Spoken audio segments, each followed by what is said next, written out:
Bonjour, que se passe-t-il sur le Bitcoin? C'est ce que nous allons voir dans l'analyse du jour. Mais avant de commencer, n'oubliez pas de vous abonner, de mettre un petit pouce bleu et de laisser un commentaire. Donc on va pas perdre trop de temps aujourd'hui, on va se diriger directement vers la cryptomap du jour et ce qu'on peut voir c'est qu'elle est relativement verte. On a pratiquement l'ensemble des altcoins qui sont en positif avec des hausses en moyenne de 2 à 10%, mais on a également quelques altcoins qui ont fait des performances intéressantes, comme TIA 14%, WorldCoin 16%, X 28%, ou encore ENA avec 27%. Alors, on va commencer par le Bitcoin sur du court terme. Donc là, on est en 12 heures. On peut voir, alors hop, on va remettre le graphique. Voilà, qu'on est revenu après être venu tester ce gros niveau de support horizontal, hein, le niveau aux alentours des 60 000 $.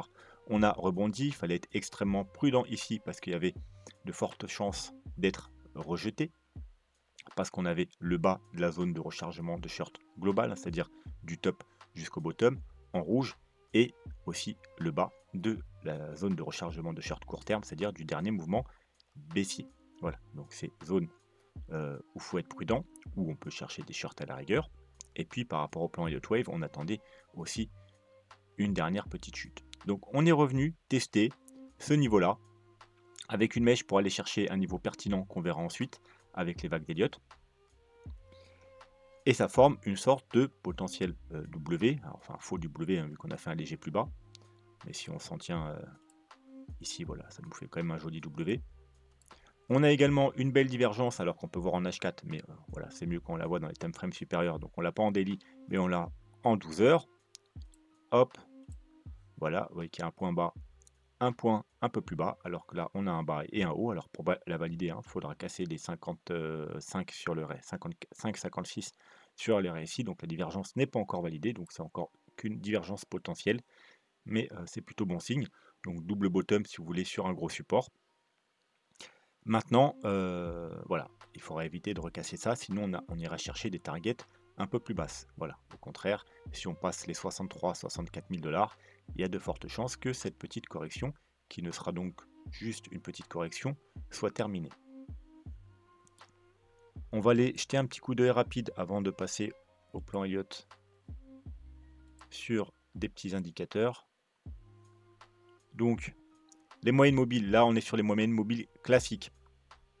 On a été rejeté, hein, on a essayé de passer ici la moyenne mobile 200, on a été rejeté. On est venu faire un retest, on a été rejeté. Et là, on travaille en support à toutes les autres moyennes mobiles, enfin du moins la 100 et la 50, qui sont cumulées. Donc voilà, pour repasser un peu plus bullish, il faudrait casser les 63 500 $.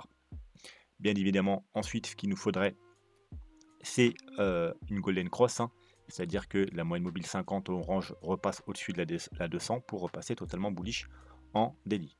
Et comme vous pouvez voir, là les moyennes mobiles elles sont très embrouillées, à peu près comme ici, hein. Nous ce qu'on veut bien entendu c'est repasser au-dessus de toutes les moyennes mobiles, et également qu'elles se réalignent, hein. Donc on a notre fameuse golden cross comme ici, et qu'elles se réalignent dans le bon sens, comme ça pour avoir une jolie hausse. On a à peu près la même chose avec les moyennes mobiles exponentielles, sauf que au lieu d'être en dessous de la moyenne mobile 200, on est au-dessus en support, hein. Donc au-dessus elle est à 63-64 000, en dessous par rapport aux exponentielles elle est en 60 000, au contraire au lieu de faire résistance elle fait support, donc en gros on est bloqué entre les deux moyennes mobiles, donc entre les 60, on va arrondir entre les 60 et les 64 000 $. Voilà, c'est le niveau qu'on voudrait éviter de casser pour avoir une nouvelle jambe baissière, et au contraire, le niveau au-dessus des 64 000 $ où il y a la moyenne mobile 200 classique qu'il faut casser pour espérer que cette petite correction soit terminée, hein. Voilà, en gros, c'est les niveaux clés 60-64 000 $. 60 en support, 64 000 en résistance.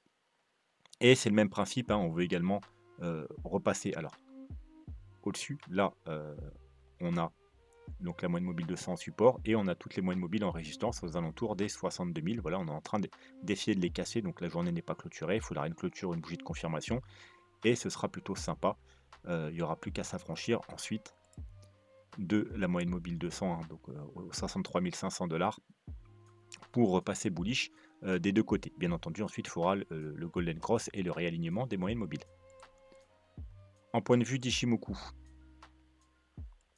donc en daily, on va pas trop s'attarder dessus parce que vous voyez que vu qu'on est dans une consolidation, il n'est pas assez pertinent, donc je préfère quand même aller voir, il y a beaucoup trop de faux signaux, le 3 jours, hein, le weekly. N'oubliez pas qu'on l'a vu lundi, hein, si vous voulez une analyse un peu plus long terme, vous allez voir la dernière vidéo. Le lundi, c'est toujours les analyses plus long terme avec l'analyse weekly.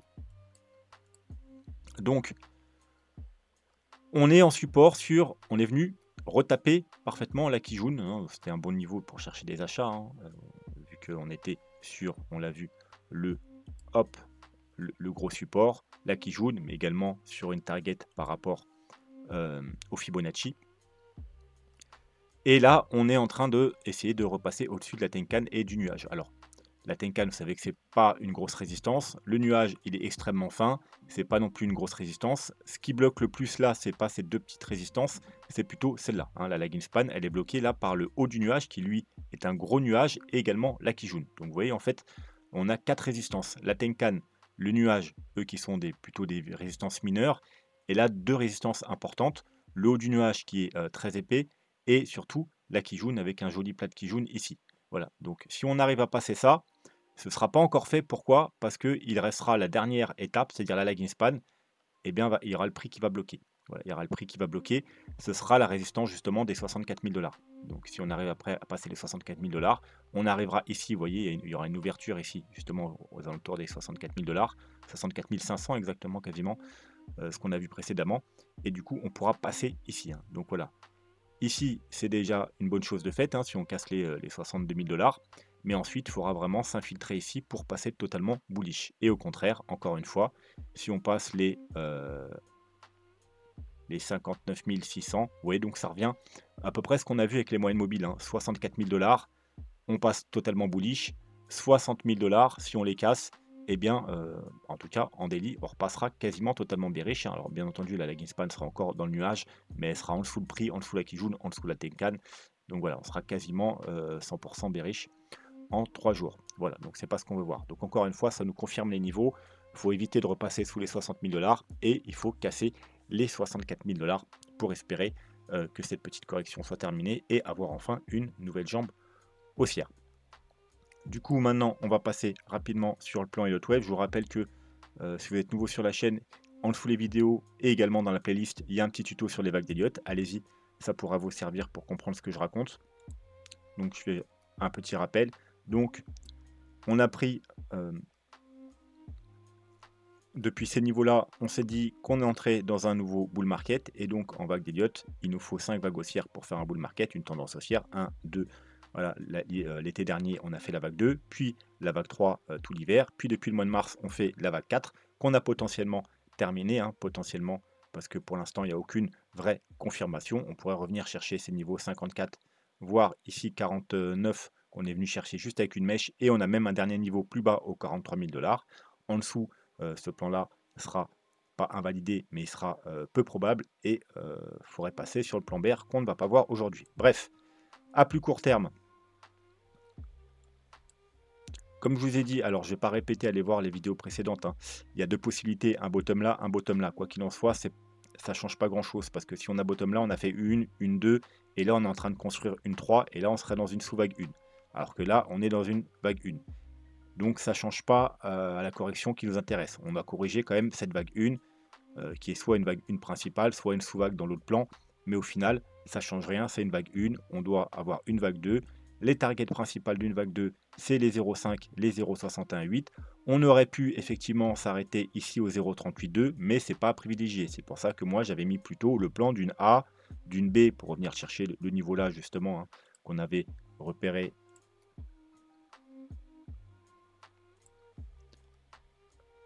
Hop, avec cet amas de résistance. Donc on s'était dit une A, une B qui reviendrait chercher là ou un peu plus haut, hein, on pouvait monter jusqu'ici, hein, donc dans cette zone-là. Et puis ensuite une B pour revenir chercher, et bien tout simplement cette zone-là. Donc première target aux 59 000 $ qu'on est venu parfaitement toucher. Encore une fois, vous voyez, on est venu sur les supports des indicateurs, sur le gros support de ici, les objectifs d'ici, hein, donc c'était un bon niveau pour chercher un achat, pour prendre un trade. Et on a encore un dernier niveau ici, si on doit aller un peu plus bas, aux 57 000. Voilà, ça c'est les targets principales de ce plan. Bien entendu, une vague 2 peut retracer jusqu'ici, mais il y a 70% qu'elle s'arrête dans cette zone. Et on a beaucoup moins, on a genre quelque chose comme dans les 15% d'aller plus bas. Voilà, donc si pareil on casse ces niveaux-là, la probabilité qu'on soit dans un plan comme ça, eh bien, diminueront. Quoi qu'il en soit, pour l'instant, la réaction est belle, hein, donc pour l'instant, on va mettre ça là, pour le moment, voilà, jusqu'à preuve du contraire, c'est-à-dire jusqu'à ce qu'on recasse ce niveau. On va dire que pour l'instant, il y a des chances quand même, on a une belle divergence, 12 heures, etc., que peut-être on a trouvé la fin de cette correction, mais tant qu'on casse pas au moins ce niveau-là, hein, donc les 64 500, qu'on valide pas tout ce qu'on a vu avant et qu'on casse pas donc le haut de la baie, eh bien, on peut très bien, voilà, hein, une baie, on peut très bien faire une baie un peu plus construite, voilà, faire une A, enfin ce sera plutôt une W, enfin d'ailleurs ce sera du coup une WXY, mais bref, on peut faire un mouvement, voilà, 1, 2 et 3 pour les rechercher, la dernière target. Voilà, donc on n'a pas cassé ce niveau-là, on ne peut pas affirmer qu'on ait fini la correction, mais pour l'instant, c'est ce qu'on va mettre, puis c'est ce qu'on a sous les yeux tout simplement. Voilà, donc rien de plus à ajouter sur le Bitcoin, hein, il n'y a pas eu de grand changement depuis la dernière vidéo, on a juste atteint notre target, donc c'était un niveau intéressant pour se placer à l'achat, pour les traders, hein, pour le court terme, hein, je ne parle pas pour ceux qui veulent investir pour du long terme, hein. Là c'est plutôt dans cette zone qu'il faut se placer. Et on va aller jeter un petit coup d'œil du coup à 2 altcoins. Donc aujourd'hui sur Ethereum, hein, ça fait un moment qu'on n'a pas jeté un coup d'œil dessus. Et puis il y aura Solana également, qu'on m'a demandé Solana souvent. C'est vrai qu'aussi important Solana. Donc Ethereum, qu'est-ce qu'on a? On a déjà une trendline, hein, comme vous pouvez voir en bleu, qu'on est venu toucher ici, ici, ici, ici. Voilà, donc tous les points là, hein, ça peut être des points intéressants pour se placer. Si on casse la trendline ici, eh bien on a le gros support, comme vous voyez ici, hein. C'est le gros support aux alentours des 2000 $ qui a fait résistance ici, puis qu'on l'a passé, on est pu monter à 4000, on est revenu supporter une fois, deux fois, trois fois, on a pu remonter une nouvelle fois à 4000, et puis quand on l'a cassé, voilà, on a dégringolé jusqu'aux 1000 $. On est revenu le tester une fois, rejet, une autre fois, rejet, une autre fois, rejet. Là, on l'a passé, puis on l'a travaillé, on est venu s'appuyer un peu dessus, et puis on a pu redécoller, hein, encore une fois, jusqu'aux 4000 $. Donc si on casse cette trendline, ce sera ce support qu'on va venir tester aux alentours des 2000 $. Et c'est bien entendu le support qui va tenir, on n'est pas censé repasser en dessous, hein, c'était la structure, vous voyez, un très joli W qu'on a cassé. Pullback, pourquoi pas, et encore, hein, c'est donner une grosse opportunité à ceux qui ont loupé les achats, du coup, il y a 1 ou 2 ans. Mais en tout cas, il faut que ça tienne, hein. Si ça ne tient pas, ce sera vraiment problématique, parce que ça risque d'entraîner des fortes chutes.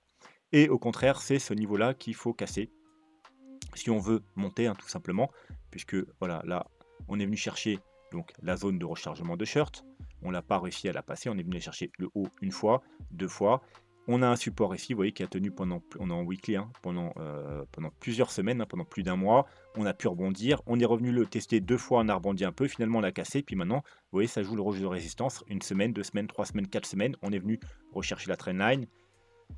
On est revenu à nouveau le tester, rejet, on revient chercher la trendline, voilà, donc faudra passer, hein, c'est le niveau des alors, premier niveau, voilà, important, les 2700, les 2723, et puis ensuite le niveau supérieur qui a fait, vous voyez, le niveau supérieur, il a fait support, le niveau inférieur fait résistance, donc il faudra ensuite casser les 2888 pour espérer en avoir fini de cette correction et faire une nouvelle jambe haussière, voilà, donc si possible, hein, ne pas recasser les plus bas ici, puisque sinon on validera la cassure de trendline, on se retrouvera aux 2000 $, et si on casse les 2000 $, c'est catastrophique. Et casser dans un premier temps les 2700, puis les 2800, allez, on va dire aux 2900 pour pouvoir reprendre la hausse. Solana, donc on a un plan Elliott Wave, à peu près comme le Bitcoin, hein, on a une vague 1, une vague 2, une vague 3, une vague 4, on a nos targets de vague 4 ici, hein, donc on est venu parfaitement chercher au mois d'août la target du bas, donc les 100, 110, ouais, 110 $. On peut d'ailleurs, pour le moment, hein, encore une fois, c'est comme sur le Bitcoin. C'est pas, il n'y a aucune validation, il n'y a rien, hein. Vous voyez, on peut se mettre une petite trendline ici. Voilà. Voilà, on a fait, vous voyez, 1, 2, 3, 4 points, 5, 6, 7 points de contact, hein, donc elle est valide. Voilà, il faudra casser ce niveau-là, on va se la mettre en. Allez, on va se la mettre en blanc. Il faudra casser ce niveau-là, c'est-à-dire, alors, vous voyez que là, on a la zone de rechargement de short, hein, du dernier bear market. On est venu tester le haut de la zone, hein, au-dessus des 200 $. Hein, c'est un bon niveau pour prendre des profits. Puis on est venu chercher les targets, hein. Alors la target du haut, un peu dans le milieu, on n'était pas venu chercher la target du bas et ça a été chose faite donc au mois d'août, hein, voilà. Et on continue, bah, à consolider, voilà. Donc tant qu'on tient ce niveau-là, on reste, bien. Si on casse ce niveau-là, on ira rechercher le gros support qui se trouve ici, d'ailleurs qui est la dernière target d'une vague 4. Alors un dernier target plausible, hein. Vous savez qu'une vague 4 ça peut corriger jusque ici, mais c'est extrêmement rare. Là, on est sur du 0,38,2, du 0,5 et là, c'est les 0,618. Voilà, une vague 4 qui casse les 0,618, extrêmement rare. Donc, encore une fois, comme sur le Bitcoin, ensuite, il ne faudra pas privilégier ce plan-là, mais plutôt un plan bear.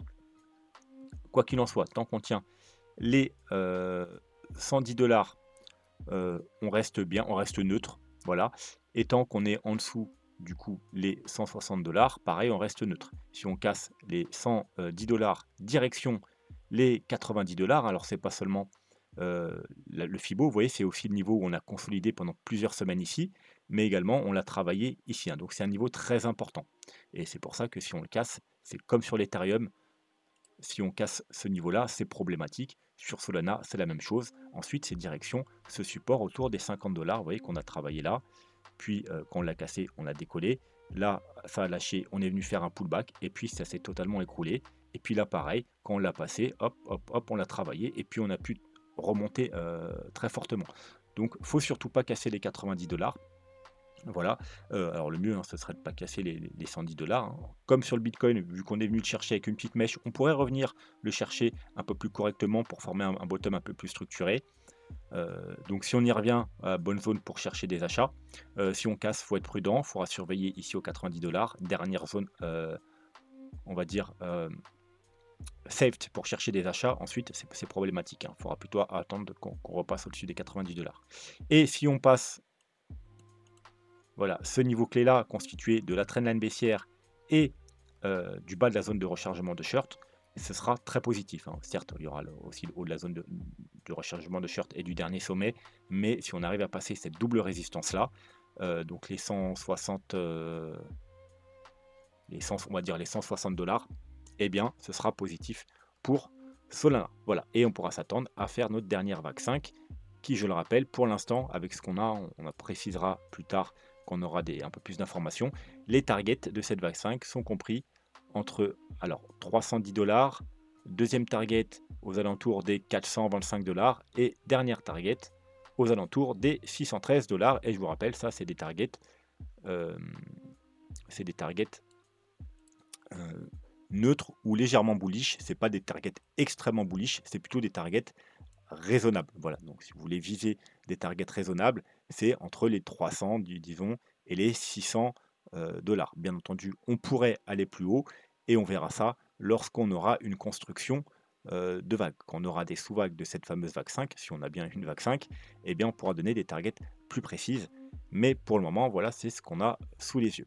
Voilà, on va s'arrêter là pour aujourd'hui. J'espère que la vidéo vous a plu. N'hésitez pas à vous abonner, à me mettre un petit commentaire, surtout si vous voulez que j'analyse vos altcoins ou vos actifs préférés, et un petit pouce bleu pour soutenir la chaîne. Sur ce, je vous souhaite un très bon week-end et je vous dis à lundi. Tchuss!